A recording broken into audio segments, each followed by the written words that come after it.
going to take you through proper mixing of cow dung, which is a feedstock for a biodigester. But before I do that, a biodigester has about 5 components. That is what makes it complete. There is a feeding trough, which is this. Then we have the biodigester itself, and then we have the hydraulic chamber or the expansion chamber, and then the slurry collection pit that contains the liquid slurry, and then finally the other point, we always put the twin composting pits. So a biodigester works like a human being. What goes in is what comes out. So here we have our mixing chamber, and we have cow dung loaded in this wheelbarrow. Be mindful that whatever gets into the digester must be clean cow dung. So when you're picking cow dung from the kraal, sort the foreign matter. Do not allow things that do not decompose to enter into the biodigester. Like this cow dung is well sorted. It is very clean. It doesn't have stones. Why do we avoid stones? When you allow stones to enter into the biodigester, they don't decompose, but rather settle at the bottom. So over time, they eat up the volume of the biodigester. So when you're doing the mixing, you can bring cow dung using a wheelbarrow, as you can see from here, and then you scoop, deposit it here, and then after putting it into the feeding trough, you add in water. The quantity of water that you add depends with the nature of cow dung. In Teso here, we are more into free range. So our cow dung is a bit hard, so you have to do the mixing thoroughly until the cow dung gets fully crushed.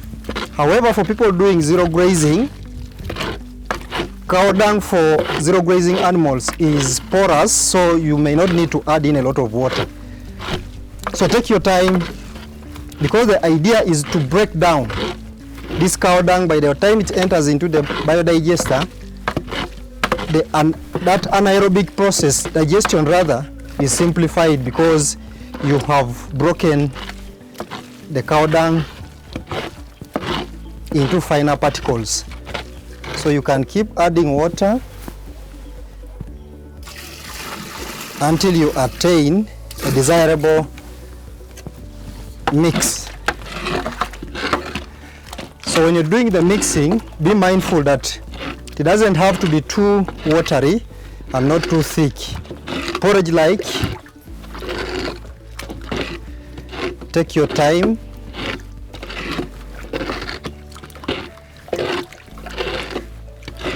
If you have gloves, you can even put on your gloves, and then you use your hands for crushing to attain what we want.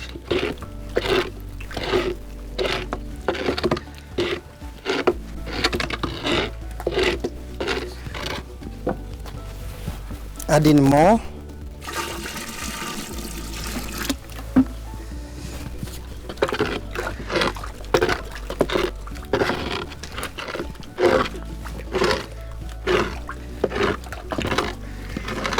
So like I said, it should be porridge-like, not too thick, not too light, and this is good enough to be released now.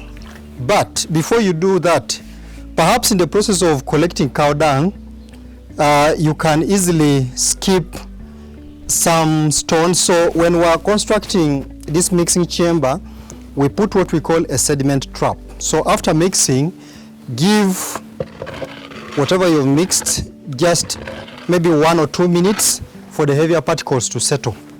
Then once they settle, you can release from here and allow it to flow into the digester.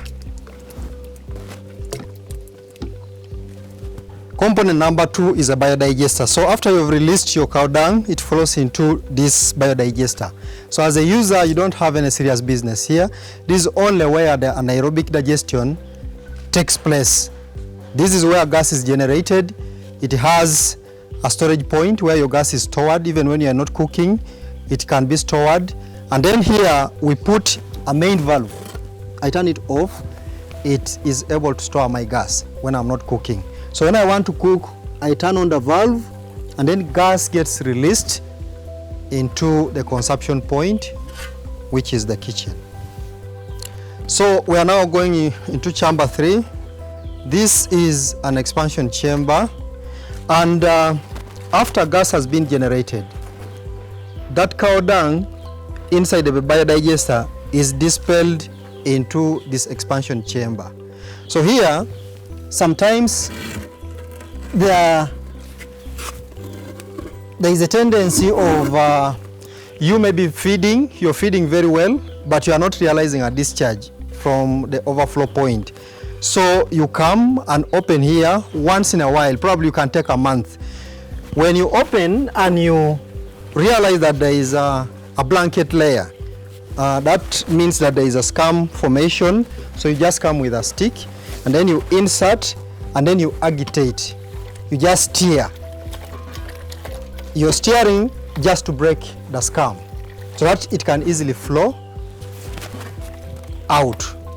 So there is also not so much business here, and I encourage farmers, users, not to come and fetch bioslurry which is in the expansion chamber. Only wait for bioslurry to get dispelled into those other chambers, and then it is from there when you take it for consumption. Otherwise here you will be affecting the gas formation.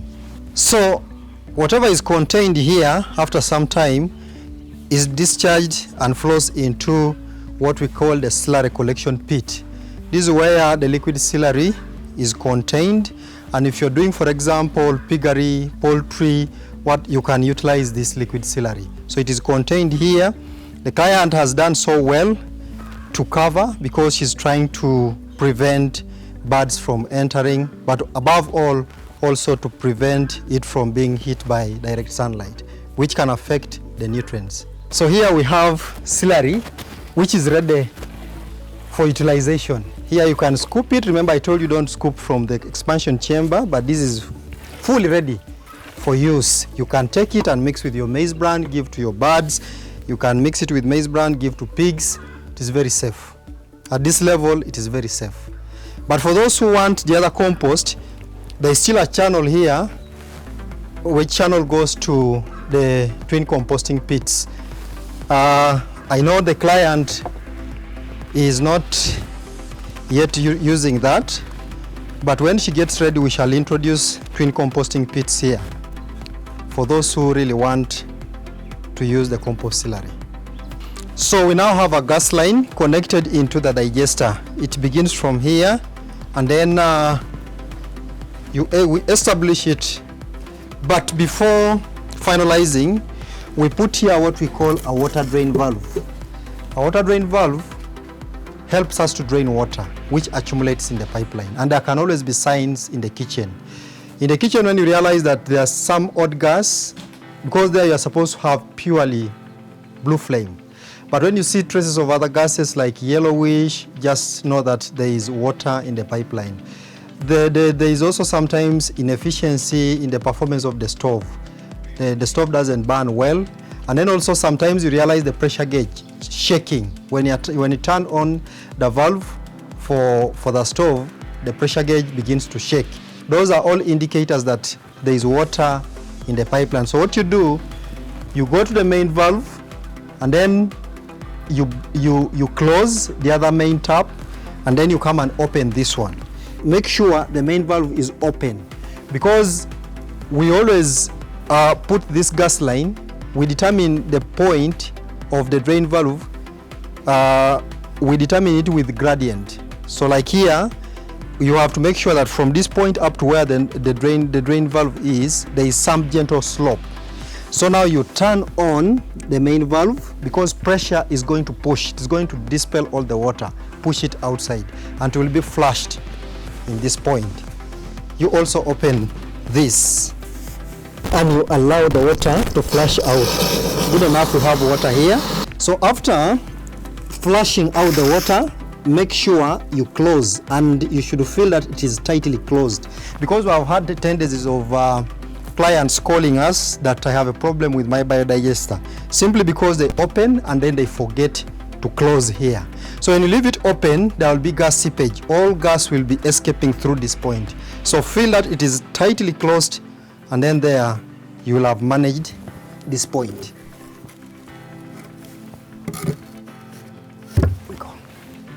Welcome to the biogas kitchen, and here we have the pressure gauge. I remember talking about it. It guides us on actually how you feed. So for users, I encourage the pointer to be at 8 above for you to really give you a good mileage of cooking. Then these are the biogas stoves. This is a local brand. It is called a local model. It is called Lotus stove. So sometimes these stoves fail to work just for very, very minor reasons. And I want you to be observant. When the stove begins to burn, maybe one side is burning, the other side is not burning, just know that there is some blockage in the venturi or in the nozzles, just a blockage. So you can come with your screwdriver. Here we have clips. Then you untie and then you pull out the flexible pipe. Then what you do, because you want to check if there is blockage within the valves and the venturi, so just come with your spoke or something which can penetrate through, and then you open here and then you fix something through just to unblock. If there are smaller particles which are entrapped inside there, the gas will blow them out. And then also here, you can do the same, because you need to be very certain that even the stove itself is free from blockage. So you can also untie the clip and then you pull out. After pulling out, this stove comes with it has a venturi here of a very small diameter where gas passes through. So you just fix your spoke, or you can even get a binding wire and then you peer through, just to get rid of some smaller particles. And then after, you can be sure that you have unblocked your stove by blowing.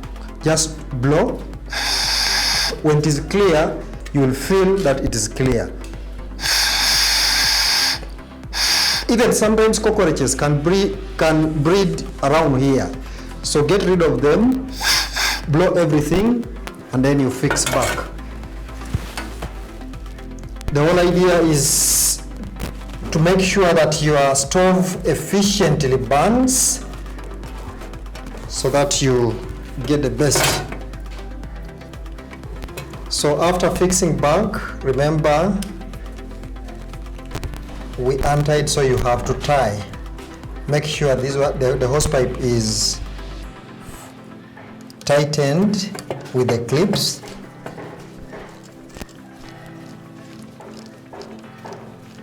After, you put back the cap on top here, and then to be sure, you can test before you leave. If you're a technician, you can test before you leave. But this is something simple, which sometimes we encourage clients to also be in the know. You can do it for yourself, other than transporting a technician all the way from Soroti, and you're going to pay for his transport. It makes everything expensive. These are minor things which you can handle. So here I am doing the testing after troubleshooting, and now here my stove works. It is burning all over.